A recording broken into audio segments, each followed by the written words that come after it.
తెలంగాణ ప్రత్యేక రాష్ట్ర సాధన ఉద్యమంలో కీలక ఘట్టమైన మిలియన్ మార్చ్కు నేటితో 15 సంవత్సరాలు పూర్తయ్యాయి. ఈ చారిత్రక సందర్భాన్ని పురస్కరించుకొని బీఆర్ఎస్ వర్కింగ్ ప్రెసిడెంట్ కేటీఆర్ ఆనాటి ఉద్యమ స్ఫూర్తిని గుర్తు చేసుకున్నారు. తెలంగాణ ఉద్యమాన్ని ఉవ్వెత్తున ఎగిసేలా చేసిన అద్భుత పోరాట రూపాల్లో ఇదొకటని ఆయన పేర్కొన్నారు. ఆయన ఎక్స్ వేదికగా స్పందిస్తూ 2011 మార్చి 10న జరిగిన మిలియన్ మార్చ్ను స్మరించుకున్నారు.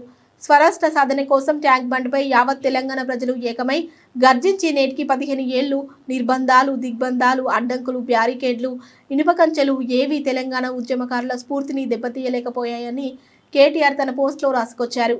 స్వరాష్ట్రం కోసం లక్షల గొంతుకలు ట్యాంక్ బండ్పై ఏకమై నినాదించిన అద్భుత పోరాటానికి నేటితో 15 ఏళ్లు పూర్తయ్యాయని తెలిపారు.